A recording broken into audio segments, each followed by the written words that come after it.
Let us pray.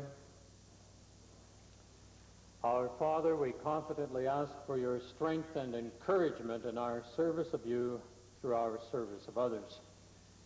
We ask for your gift of wisdom to guide us in making good laws and good decisions for the present and the future of Alberta and Canada. Amen.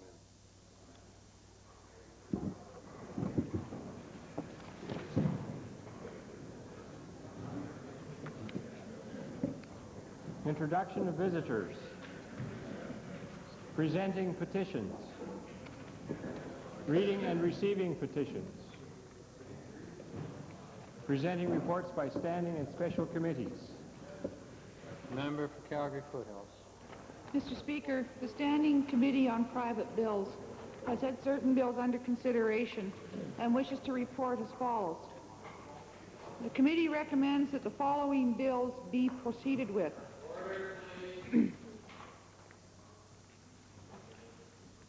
Bill PR1, the Sisters of Charity of Providence of High Prairie Amendment Act, 1990. Bill PR2, Edmonton Research and Development Park Authority Amendment Act, 1990. Bill PR4, Canada West Insurance Company Amendment Act, 1990. Bill PR7, St. Therese Hospital, St. Grays of St. Paul Amendment Act, 1990. Bill PR9, Young Men's Christian Association Tax Exemption Amendment Act, 1990.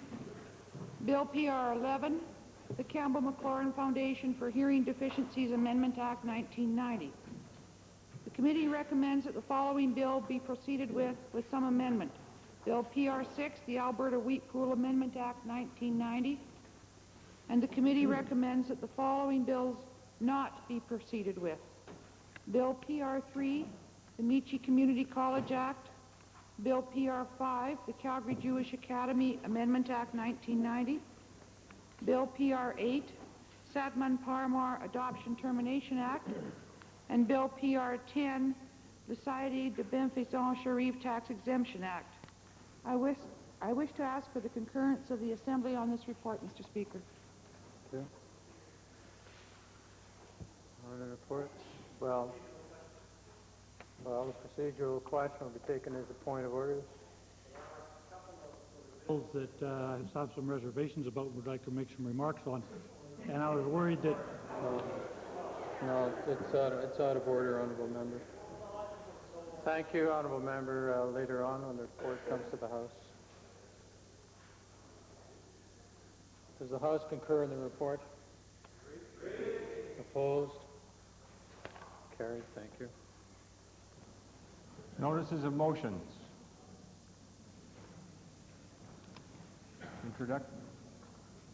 Introduction of bills. Tabling returns and reports. Minister of Culture, Multiculturalism. Mr. Speaker, I'm tabling with the Assembly today 4 copies of the annual report of the Alberta Foundation for the Performing Arts for the year 88-89. Thank you. Additional. Introduction of special guests. Minister of Agriculture. Mr. Speaker, it's my pleasure today to introduce to you and through you to members of the Assembly some visitors from the United States of America and the Members Gallery, and I'd ask that they stand as I introduce them. From Minneapolis, Minnesota, Gideon Rahr, Chairman of Rahr Malting, John Alsop, President Rahr Malting, Jack Gage, Director Rahr Malting. Accompanying them today is Jerry Bigham, President of Wascan Malting, Jim Hold, President of Lockerbie and Hold and the Director of Wascan Malting, Ken Phillip, the Director of Wascan Malting, and Neil Gilliatt, Director of Wascan Malting. These gentlemen will all be participating this afternoon in an announcement at 5 p.m. at the Hilton Hotel of a project that will have significant importance to the agricultural community of this province.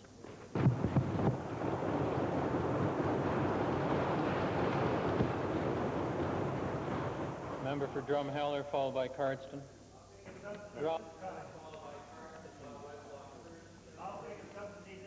Order, please, honourable member. Order. Order. Drumheller, followed by Cardston. Mr. Speaker, I'm pleased today to introduce to you and through you to all members of the Assembly 7 students from Rio Terrace Elementary School. These students represent the best of Alberta's education system in that they are all French immersion students and are members of the Grade 6 Academic Exchange Program. I understand they've met with you, Mr. Speaker, with respect to learning about parliamentary procedure and that one of the group is the son of your executive assistant. I would ask that their academic challenge teacher, Carol Smith, and the students rise in the members gallery and receive the traditional warm welcome of the Assembly.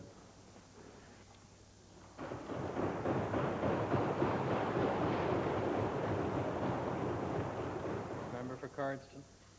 Speaker, I would like to introduce 14 bright and active students from the community of Hillspring, a very good community since I resided there for 10 years at one time.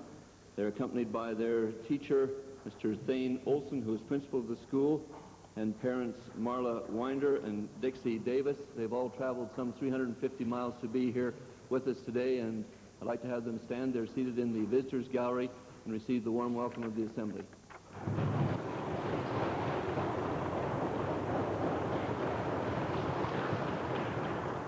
Municipal Affairs, followed by Recreation and Parks. Mr. Speaker, it's my privilege this afternoon to introduce 2 people that are visiting our legislature. The first person is Sylvia Kira, and she is the principal housing officer with the Ugandan Ministry of Housing from Kampala, Uganda. She is here looking at various housing projects that we have and taking that experience back to her home. Accompanying her is Andrea Rogers of the Northern Alberta Cooperative Housing Association. I'd like both of them to stand and be recognized.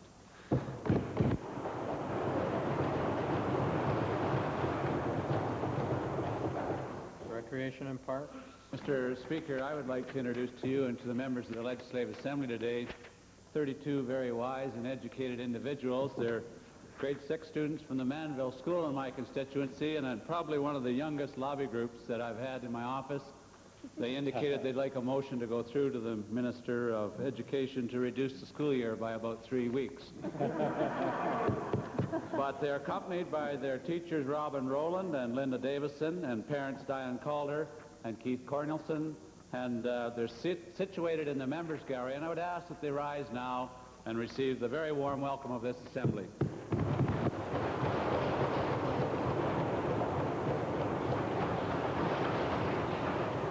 Minister of Career Development and Employment, followed by Stony Plain. Thank you, Mr. Speaker. Mr. Speaker, it's certainly a pleasure for me today to introduce to you and through you to members of the Assembly 2 special guests in the members gallery today.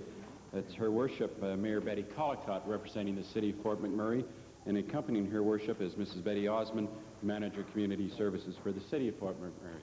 I'd ask that they both rise and receive the crowd of welcome to the Assembly.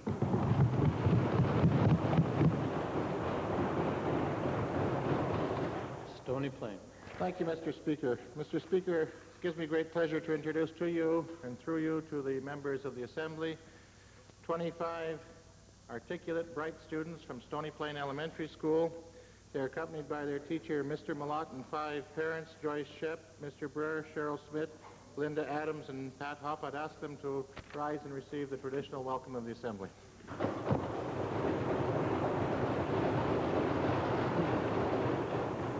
Drayton Valley. Yes, Mr. Speaker, I would like to introduce to you and through you to the members of this Assembly 47 bright young people from the Evergreen School in the beautiful but wet constituency of Drayton Valley. They're seated in the members gallery, and they're accompanied today by their teachers, Mr. Christofferson and Mr. Melnichuk. I would ask that they rise and receive the traditional warm welcome of this House.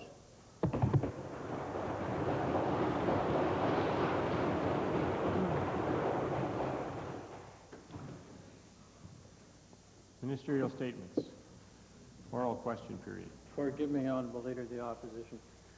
Earlier, the chair was in error, and the chair apologizes to the member for Edmonton Kingsway. Indeed, the motion to concur and report is debatable under Standing Order 18.1b.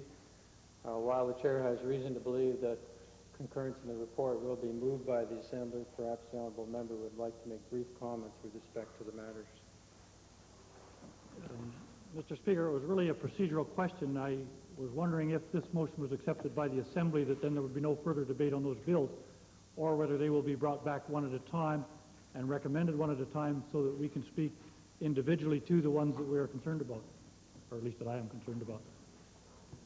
I'm not quite sure the procedure is really what the question was. I didn't intend to get into a long debate this stage on the particular bills.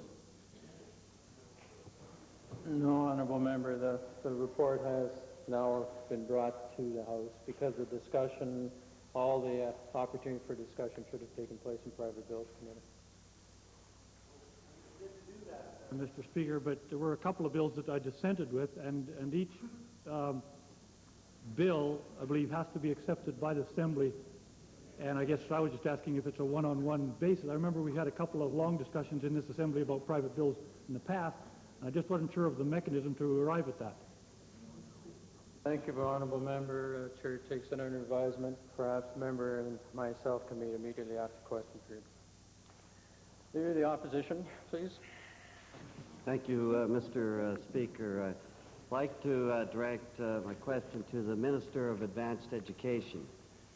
Mr. Speaker, yesterday I met with student council members at the University of Calgary, and like the President and the Chancellor at the University of Calgary, they are furious over Bill 27, the attempt by the Minister of Advanced Education to take away important decision-making rights from the university, i.e. the boards and the faculty councils.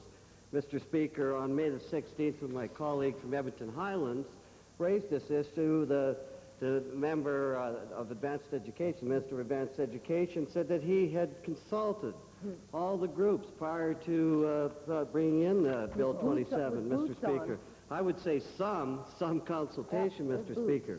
But yes, on last Thursday, Mr. Speaker, the minister met with the presidents, chancellors, and board chairmen of our 4 universities. Mr. Speaker, would have been interesting. I would have liked to have been a fly on the wall at that particular meeting, Mr. Speaker. But these people have made absolutely no secret of their feelings about this power-grabbing legislation, Mr. Speaker. My question to the minister is this. Can the minister explain why he is forging ahead with this bill when it is so totally unacceptable to these institutions? Hear, hear.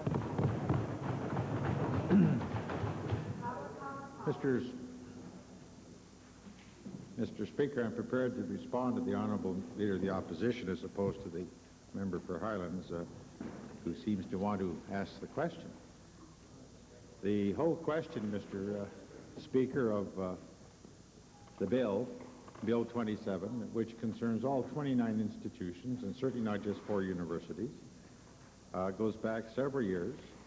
And indeed, consultation has been carried out through a system that has been in place, put in place even by my predecessor, a document that the institutions have had. It's called the Guidelines for System Development. I can give and have given assurances that there has been quite a high degree of consultation carried out with the institutions. Mr. Speaker, meeting with people and telling them what's going to happen is not consultation, Mr. Speaker. That's the reality of it. And these people do not want this piece of legislation. Right. Sure, the minister is aware of that, Mr. Speaker, and I quote from a letter from the president of the University of Alberta dated to his faculty on June the 16th, and he says, and I quote, "We are convinced that in pressing ahead with this bill, the government is making a tragic mistake which will rebound to the detriment of our universities in Alberta generally." End of quote, Mr. Speaker. And I want to again ask this minister, how can this minister justify at this late stage ramming this legislation through in the face of some of the opposition of our most respected educators in this province? Mr. Speaker, there are those who do not believe there's been consultation when in fact they don't get their way. I represent the taxpayers of Alberta. I think the proposal in Bill 27 is reasonable in the interests of everybody in Alberta, and I find it strange indeed, Mr. Speaker, that a week ago tonight when I had a meeting with the very people who the Honourable Leader is quoting, the reaction was totally different than what I'm hearing at the moment. Speaker, I've been talking to the people, consulting, not telling them, Mr. Speaker, and I'm quoting from a letter from the minister, from the president of the University of Alberta, Mr. Speaker. So don't hand us that and tell us that they're satisfied with what the minister is doing. So my question then to the minister is this. Will the minister make a commitment at this very late date, Mr. Speaker, but either to withhold the legislation for the time being, Mr. Speaker, or at very least, to bring in some amendments to allay concerns raised by the official opposition and by the universities, Mr. Speaker. Hear, hear. To the first question, not to the second, because the questions so far have been dealing with process. The House knows full well the questions on bills that have reached committee of the whole are under certain constraints with regard to question period. So the first question is fine on this supplementary, but not with respect to amendments. Certainly. That's the order. That was the clarification. Thank you, Honorable Minister. Thank you. The question is asked. Well, Your Honor, I certainly don't want to take exception to what, in effect, has been a ruling of the chair. The reference to amendments will obviously be dealt with at committee of the whole. I can only reassure all members of this House that I met a week ago tonight with the chairman of the institutions who, in terms of report to me, also met with the presidents. I am assured, Mr. Speaker, at the conclusion of that meeting that a consultation had been done and the conclusion reached was agreeable by both the government and the institutions concerned. Second main question, Leader of the Opposition. It's already been noted. Yes, Mr. Speaker, I'd like to designate my second question member from Edmonton Avonmore. Thank you, Mr. Speaker. My questions are to the minister responsible for women's issues. Two ministers in this House have responded to concerns about access to abortion under the new law by pointing out that the law has not yet been proclaimed, therefore we needn't worry. However, this approach does nothing to allay the fears of doctors or of women who indeed may resort to self-induced or backstreet abortions. In the last 2 weeks, we have heard of 2 young women who have tried abortion. One has been severely damaged, the other has died. Would the minister commit to publicizing the status of the bill in that it is not yet law and therefore cannot be used against women and their doctors? And would she call on the federal government to refrain from proclaiming the law if, in fact, the Senate passes it? Mr. Speaker, I'm sure we were all saddened to hear of the 2 women that the honourable member refers to. In fact, when I read about those 2 cases, my stomach turned over. It's very sad, and we don't ever want to go back to a society where women are at such risk and in such terrible back-lane induced problems. Now, in terms of access to this procedure, let me say that I've done the following, and I know my colleague, the Minister of Health, would supplement my answer, and will perhaps have another opportunity to do so, but I know she also has been involved. I have spoken to the minister responsible for the status of women at the federal level, and arranged with her that she would be kept up to date in a timely manner with the situation in Alberta as it progresses. I also asked her to consult with the Minister of Justice at the federal level, which she has done. I understand that the Minister of Justice has had some conversation with various people here in Alberta, particularly, I think, those representing the medical profession, and has made the point very clear that that is not a law as yet. And I think we've seen some positions publicly being taken as a result of those representations.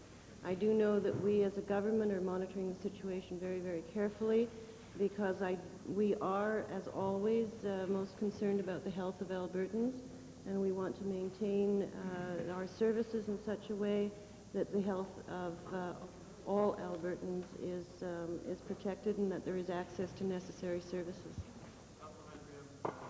Thank you, Mr. Speaker. Well, the question was about publicizing the status of the bill, which is not yet law.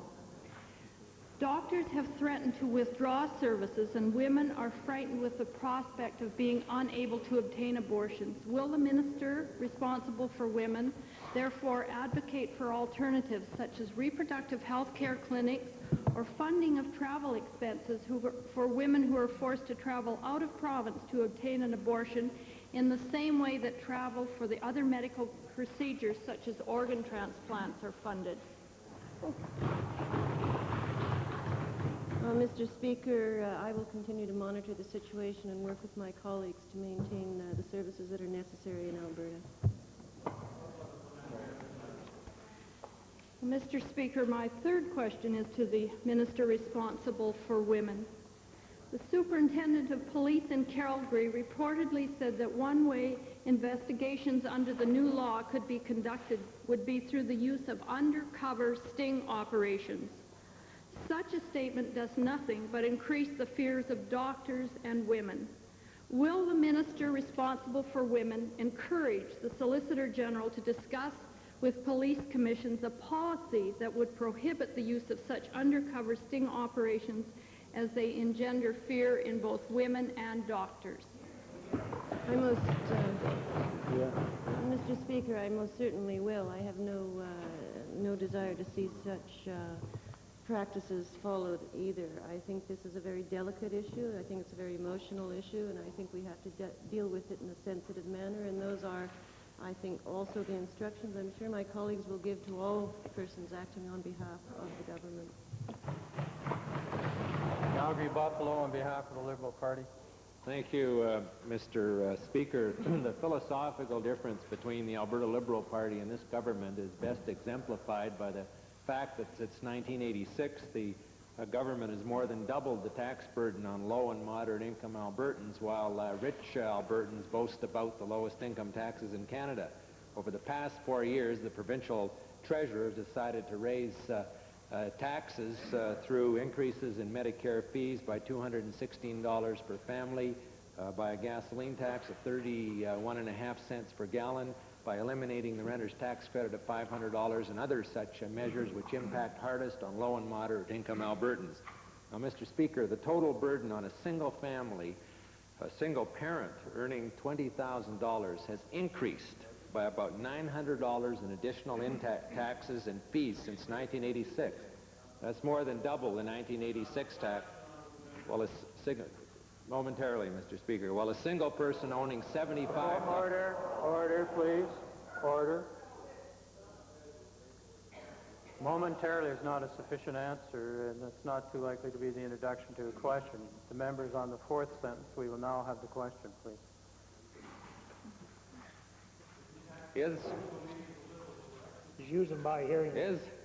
Mr. Speaker, I wonder if the provincial treasurer is actually aware whether he realizes that because of changes in his policies, low-income Albertans earning as little as $15,000 to $20,000 a year will be paying $900 a year more in taxes, Medicare fees, and such other matters than they did in 19... Thank you. Thank you. Thank you, honourable member. You're no longer recognized. It was a great speech. Well, Mr. Speaker, bring back Lawrence. I'm sure that Albertans listening to that question would be just as confused as I am.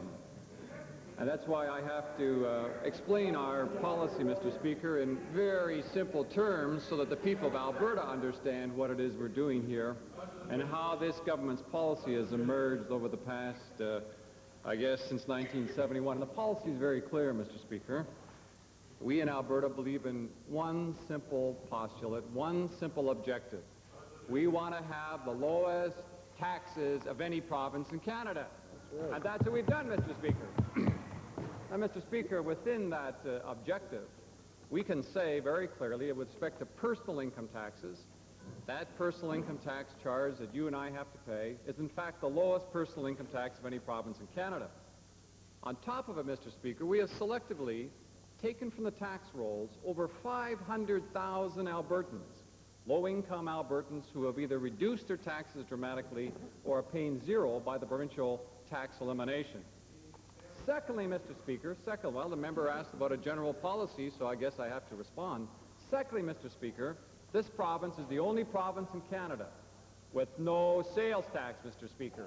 And what that works out to be, on a consumption of an average family, say, of $20,000 a year, about a $1,600 benefit per year, Mr. Speaker, making Alberta the very best place for the small individual businessman, for the small individual consumer, and for the lower income individual. This is the place to protect it, and that's our policy, and it's clearly under... Thank you, Honorable. Mr. Speaker, the fact are that the numbers show that low-income people are being eviscerated by rents and fuel taxes and Medicare fees, which have been levied by this minister. I'm wondering why, Mr. Speaker, it has been the policy of this government to more than double the total tax on the little guy, while leaving rich friends of this government, such as Peter Pocklington, relatively unscathed. Well, Mr. Speaker, I have never seen such a confused state of mind for some time. Can you imagine that the government is being blamed for the rent that individuals pay? We don't tax rents, Mr. Speaker. Where that notion came from is absolutely perverse. As well, Mr. Speaker, the member talks about Medicare insurance. It's not a tax, it's an insurance plan, Mr. Speaker, and that's why it's the best in Canada, Mr. Speaker, and those rates, in fact, are the very lowest, the second lowest in Canada as well, Mr. Speaker. Now, let me point out one interesting point. We have heard from the federal Liberal Party, who is meeting in Calgary for some kind of event coming up, with respect to the GST. I understand, Mr. Speaker, that the leaders who are running for leadership of that party are in favor of GST, as is the leader of the Liberal Party of this province. Now, if you talk about a tax that will take away your dollars, it's the support of the GST by the Liberal Party provincially and federally, and they're on record as supporting it, Mr. Speaker, and that's going to take the money out of the consumer's hand, and that's going to hurt the small consumer, and these people make no apology for it.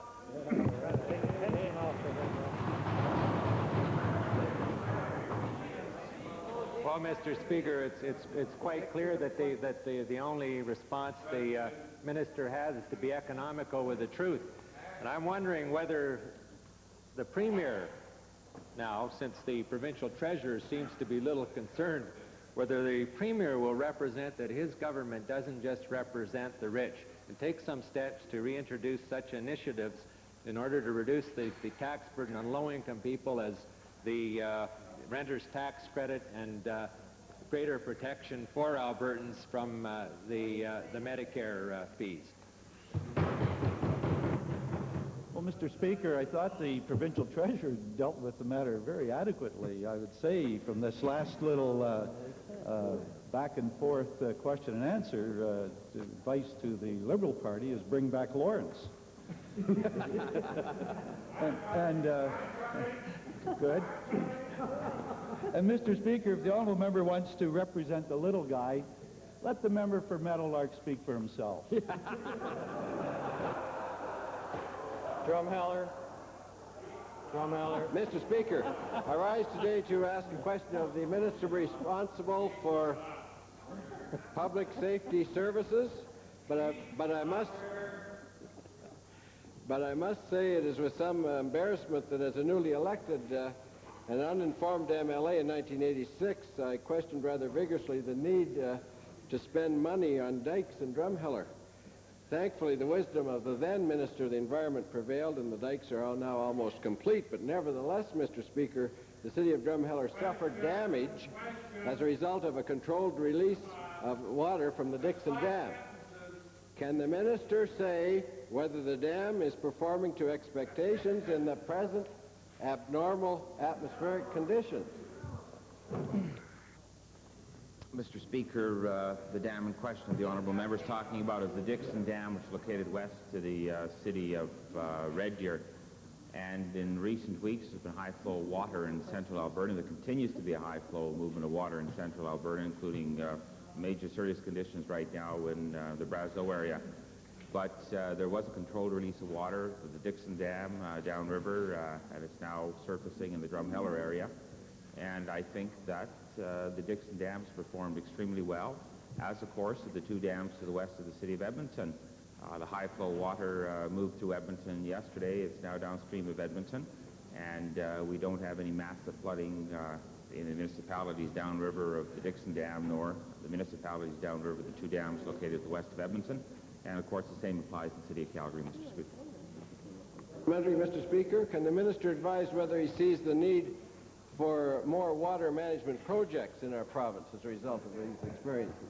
Mr. Speaker, there's always an ongoing debate in the province of Alberta in terms of the importance and the need for water management. There's absolutely no doubt at all in my mind that we hope that we could control water in this province because it's the most precious of all resources that we have.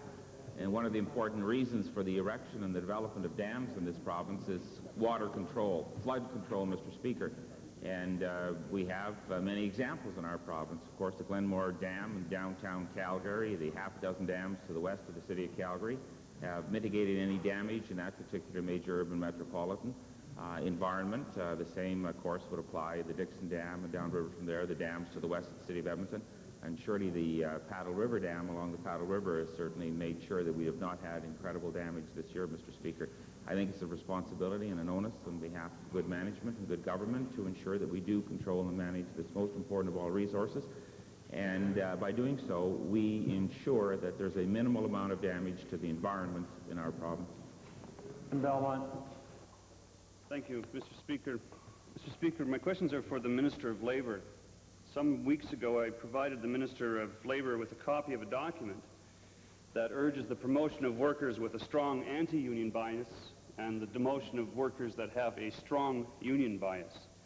At that time, Mr. Speaker, the Minister requested that I provide her with more information regarding the authorship of that memo. Subsequent to that, sir, I delivered to the Minister information which establishes that the memo was written by Mr. Willard Kirkpatrick, the president of Maxim Contracting Limited, one of the province's largest anti-union contractors. Mr. Kirkpatrick is also a leading figure in the Merit Shop organization, an anti-union group which the minister recently addressed. My question to the minister is this: will the minister make good on her past assurances that workers' rights to organize free from intimidation will be upheld and prosecute Mr. Kirkpatrick and his company to the full extent permitted by the Labor Relations and Criminal Code? Mr. Speaker, the allegation has been made but not proven as to the authorship of the piece of paper, at least a copy of which the honourable member has provided me. It's a very serious allegation. I am not rushing to take the construction or the assumption that it is proven the way this honourable member seems to be doing. It is under investigation at the moment. I thank the honourable member for providing more information. What he had supplied earlier was insufficient to establish the truth of what he alleges. We now have more information, and we will look at it very carefully and proceed with due process and all due caution. I am fully satisfied that the memo is written in the hand of Mr. Kirkpatrick. But, Mr. Speaker, let me say this, that in other jurisdictions where merit shop organizers have been involved, they've busted unions, they've busted communities, and they've busted the economic futures of a number of families. And in Alberta, it's very evident that they're prepared to bust the laws that have been passed by this legislature. So I would ask the minister, is she prepared to send a strong message to every merit shop member in Alberta advising that any attempt like this to intimidate and harass workers will not be tolerated in Alberta and will result in their prosecution?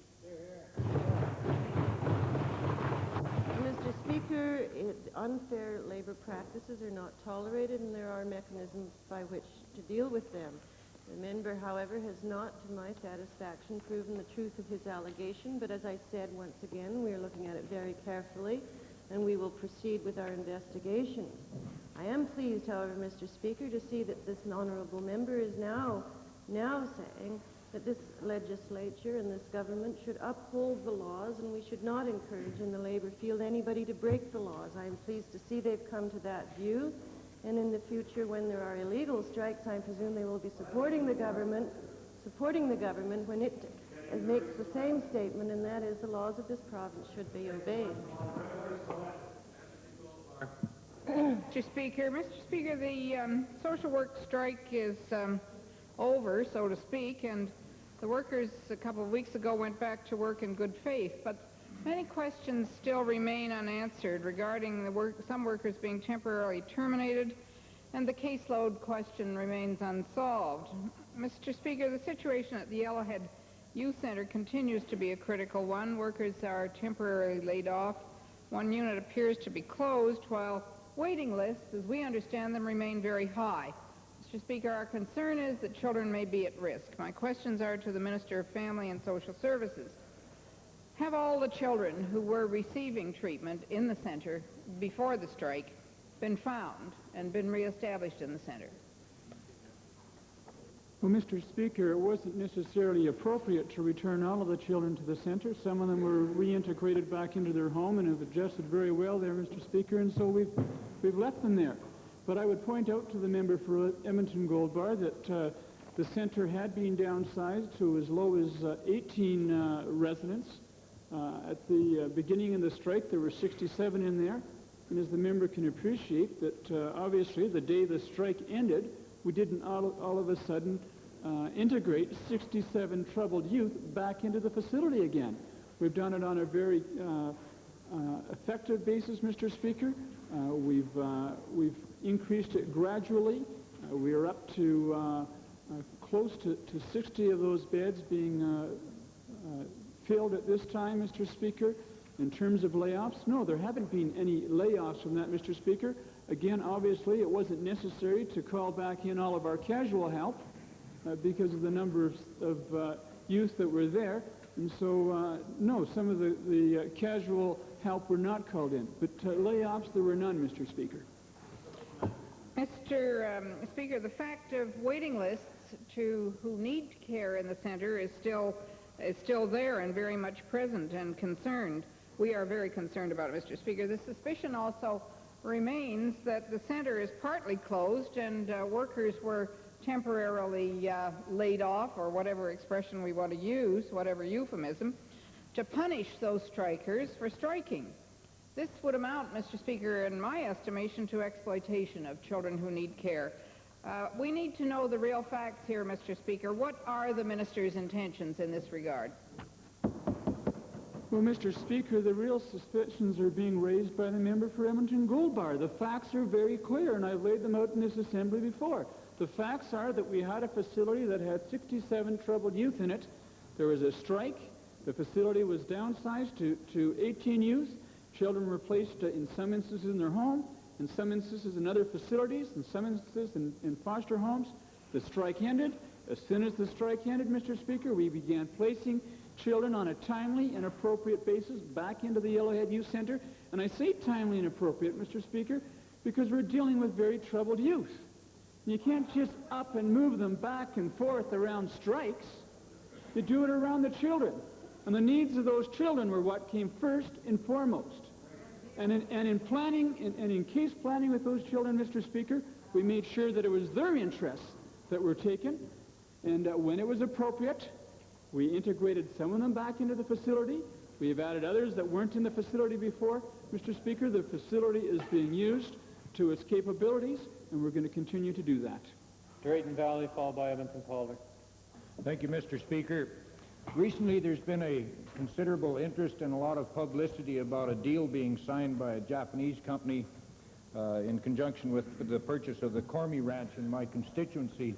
And my first question would be to the provincial treasurer. Could you give us an update, Mr. Treasurer, to indicate if the concerns of the principal stakeholders and this government have been addressed sufficiently at this time to allow this deal to proceed?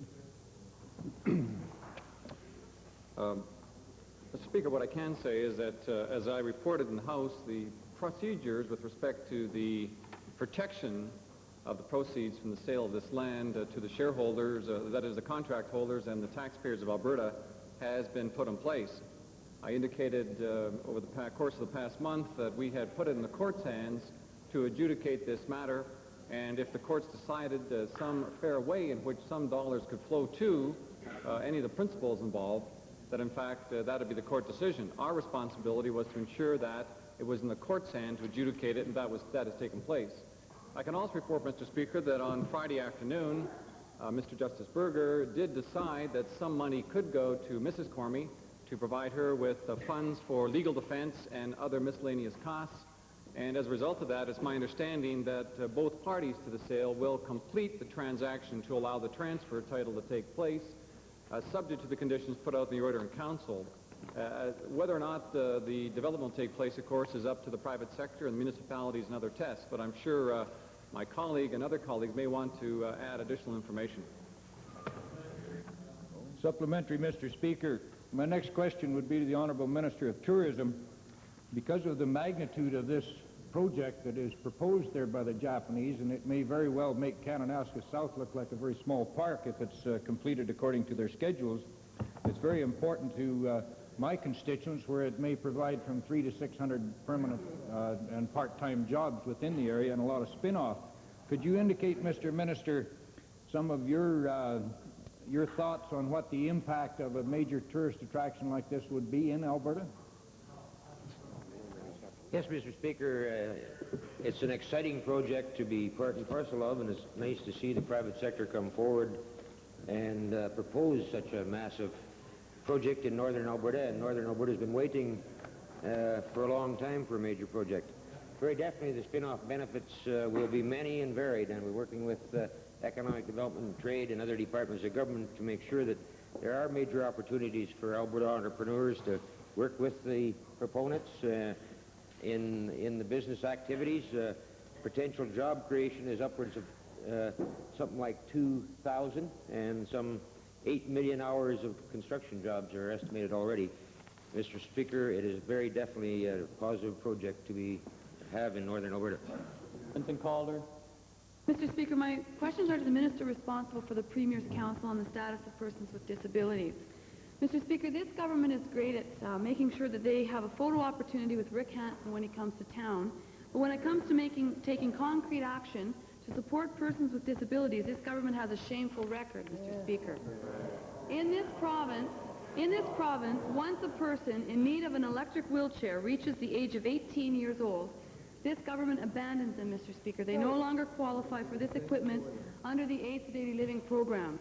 So my question is to the Minister. In view of the fact that the Premier's Council has identified this issue as a concern, and as there are 26 people throughout the province on a waiting list for a power mobility aid, when will this government truly support persons with disabilities and provide them with these power mobility aids that they deserve? Mr. Speaker, the Honourable Minister of Health will no doubt want to supplement my answer with details about the Aids to Daily Living program when she returns to the Assembly. But I would suggest to the Honourable Member that her allegations about this government's commitment to making sure that Albertans of all abilities, no matter what their abilities are, will continue to be number one. It's a number one priority in this government.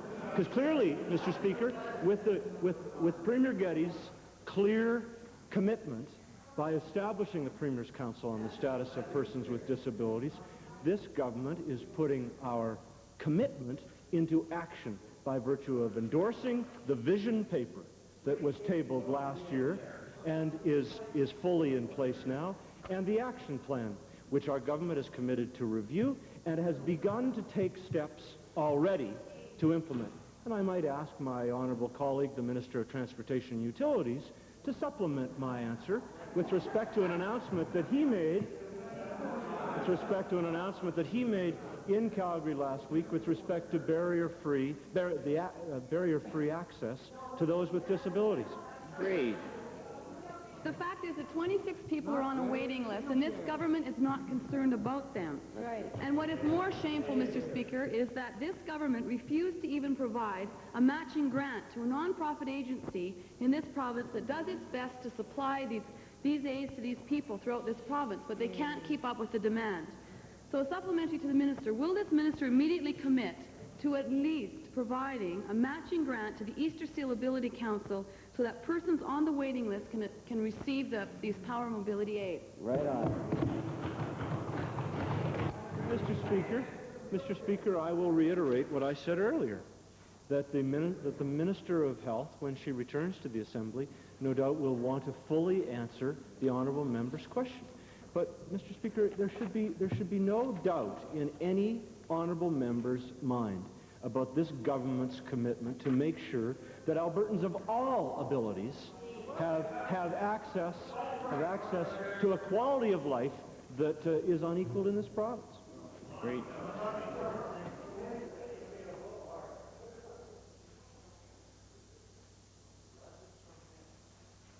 Edmonton Jasper Place. Thank you, Mr. Speaker. Before Before he left for Ottawa, the Minister of the Environment, to lobby, I guess, on behalf of ALPAC, the Minister of the Environment casually announced that there will be a provincial tax on tires. The minister said he wants a $3.50 tax on each tire sold, and he rejected a proposal to place it on the vehicle license fee because then it goes in the General Revenue Fund where he can't get at it. Well, I think what he means to say is the General Revenue Fund is under the control of this Legislative Assembly, and he's much envious of the check-writing, picture-taking ways of the minister responsible for lotteries. He wants his own slush fund, is what the minister's saying. And the provincial treasurer, who last time I checked was the person responsible for taxing Albertans, we've certainly come to expect that, can he assure the House that he will not agree to a new tax on tires unless the funds are placed completely under the control and audit of this Legislative Assembly? Well, Mr. Speaker, first of all, we have not come to any conclusion with respect to that form of taxation, but all Albertans know that this form of taxation has been used in at least 2 other provinces. We are one particular government who likes to have the views of Albertans. We want to discuss these issues, and from time to time, to provoke discussion and debate on these public policy questions, ministers suggest that we have some comment from Albertans, and I'm sure it was in that tone that happened. But it's far too soon, Mr. Speaker, to either address, A, the question as to whether or not a tax would be implied, and secondly, of course, how it would be administered is far too far down the road for a comment. Well, I take it the provincial treasurer will not make that commitment today. In his statement yesterday, the Minister of the Environment indicated some reluctance to cave into the initial demands of the people proposing the Trochu tire incinerator, which is a small mercy because the incinerator represents a very low-level type of recovery of waste energy. It would lose enormous amounts of money. We should be recycling tires and not burning them in the province of Alberta. Can the treasurer assure the House, given that the Minister of the Environment refused to call an environmental impact assessment on that Trochu operation, will he assure the House that he will not fund any project from this new tax which does not have an environmental impact assessment first? Mr. Speaker, I mean, the member may as well go to the racetrack because it's the same kind of speculation. We have not come to that conclusion, as I pointed out. And for me to comment on whether or not the tax will be a decision will be, of course, put off to some time into the next budget discussion. There are obviously some clear principles which we work on, Mr. Speaker. Those show up in the variety of other forms of minimum taxes that the province has put in place, and those principles will be applied. But to suggest that we should comment now about some discussion about taxation is in fact out of order. Edmonton Meadowlark. Thank you, Mr. Speaker. Mr. Speaker, 6 golf courses have been proposed for the Bow Corridor. A recent study commissioned by the Alberta Department of Tourism raises the prospect that wildlife populations and water quality, local water quality, may well be affected adversely by these projects. This is clearly a job for the Natural Resources Conservation Board. To the Minister of Tourism, has the Minister of Tourism contacted the Minister of Energy to ensure that these projects will be reviewed by the Natural Resources Conservation Board, or will they be arbitrarily excluded by the government, as has been the case for projects such as Diashawa and Alberta Pacific? Mr. Speaker, I'm looking with anticipation to the final discussions and the passing of the Natural Resources Conservation Board so that it can be put into place, because very definitely we're interested in having tourism projects that are environmentally sensitive in a process that can be fairly looked at present. Until that legislation is in place, we have not, our Department of Environment has not asked for EIAs on specific tourism projects, and this report that is referred to, out of all of the many issues, basically comes down to basically 2 issues that should be looked at in that area, and is a very positive report that we commissioned to make sure that the MD and the town, when making decisions, had the information on environmental issues, and that's why we commissioned the report. The minister said that the Department of Environment has not yet requested an environmental impact assessment, which of course would be necessary before the NRCB could initiate a review of this project. Is the minister saying that there is some doubt as to whether or not this government will submit these 6 projects to the NRCB, to the Natural Resources Conservation Board, for a review before these projects are allowed to proceed? No, Mr. Speaker, I'm not. That decision has not been made. We do not yet have the process set up, and I'm looking forward to having it set up. Problem with that supplementary as well as the lead question is that it violates the rule of anticipation with regard to the debate later today. Lesser Slave Lake. Take your choice. You can only give one, and nobody have 3 votes. So select your option. Thank you, Mr. Speaker. Sounds like Friday. To the Premier, Alberta has been a leader in dealing with Aboriginal issues in Canada. And a few examples.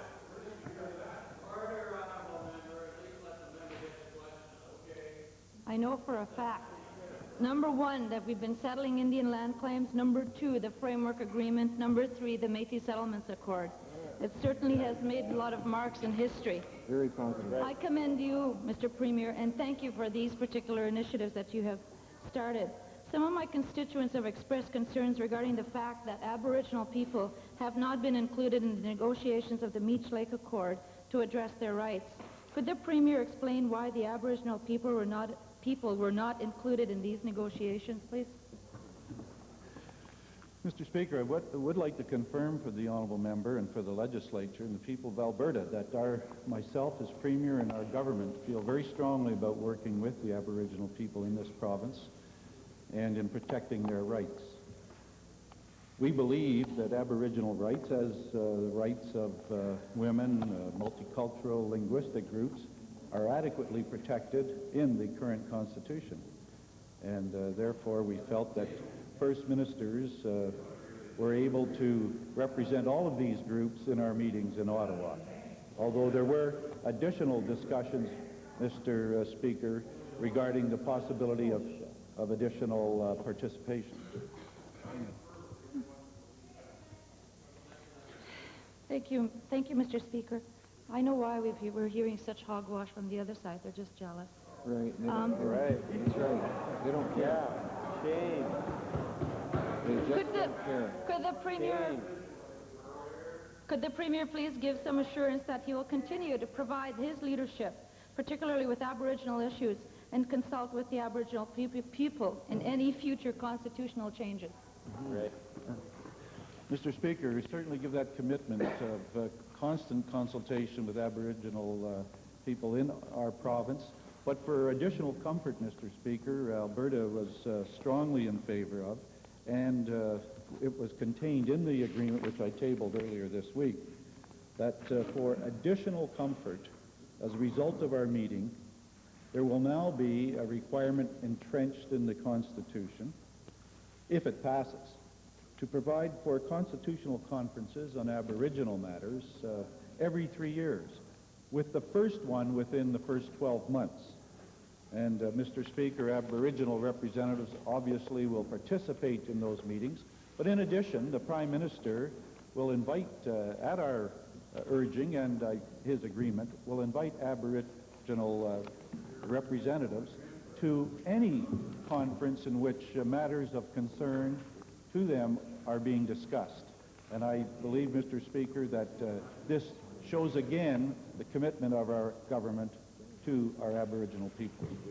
Edmonton Beverly. Thank you, Mr. Speaker. My questions are to the Minister of Municipal Affairs responsible for housing.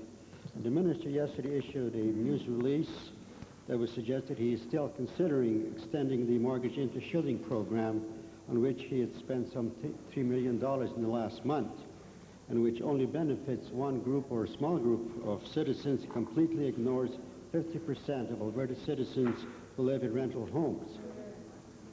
Now, Mr. Speaker, the Minister now may argue that the renters have it good because the vacancy rates have gone up, but in fact that the vacancy rates are lower now than they were a year ago at this time, and this government has done very little to help renters during this period.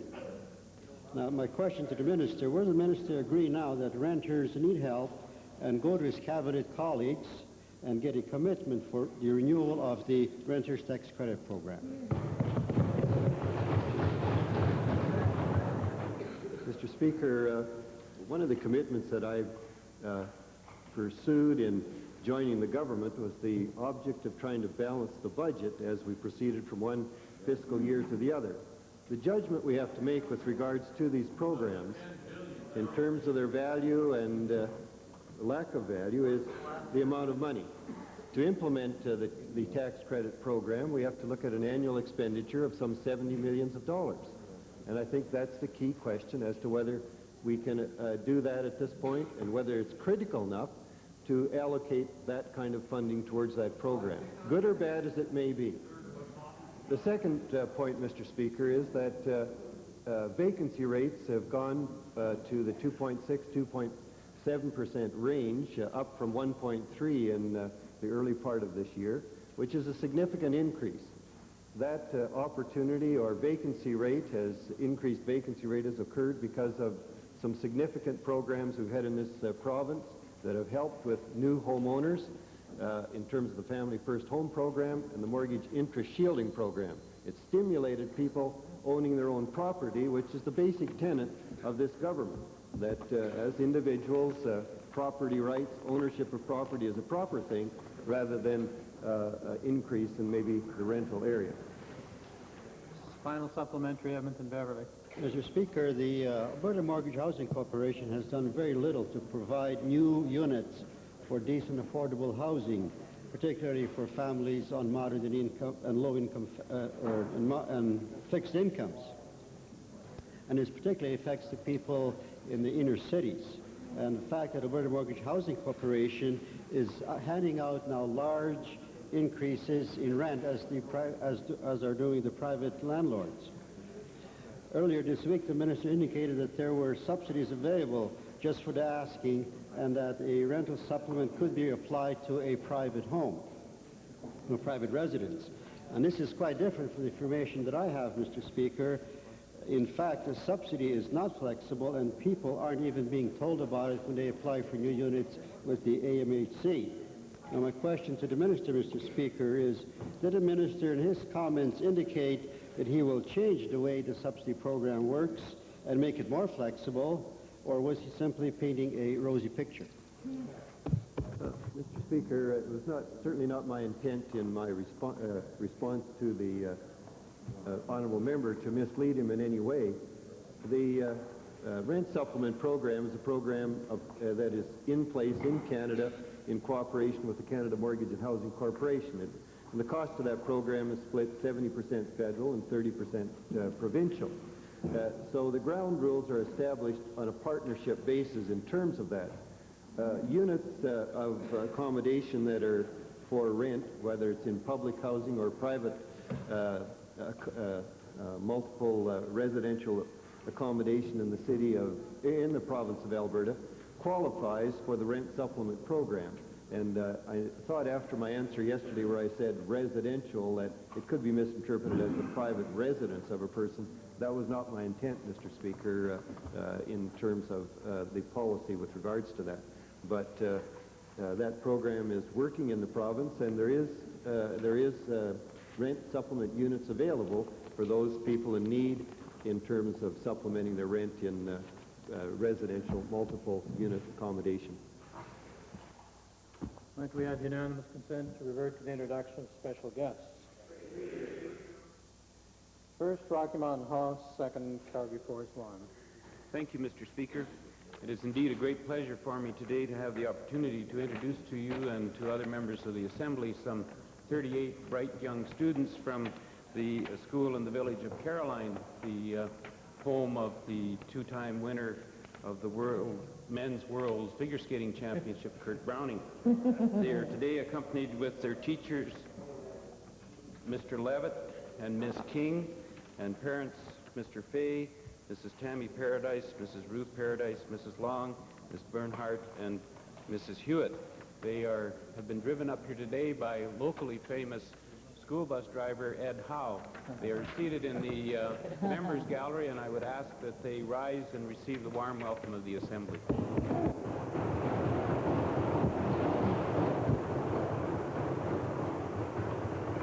Calgary Forest Lawn. Thank you, Mr. Speaker. This is one of those rare, for me, but delightful occasions in which a group of students from Calgary Forest Lawn visits the Alberta Legislature. It's my pleasure today, Mr. Speaker, to introduce to you and through you to members of the Assembly 17 keen business students from the Ernest Morrow Junior High School. They are accompanied today by their teacher, Mr. A. Engelhart, and a parent, Mr. A. Terplawi. I would ask that they rise and receive the warm greetings of this Assembly.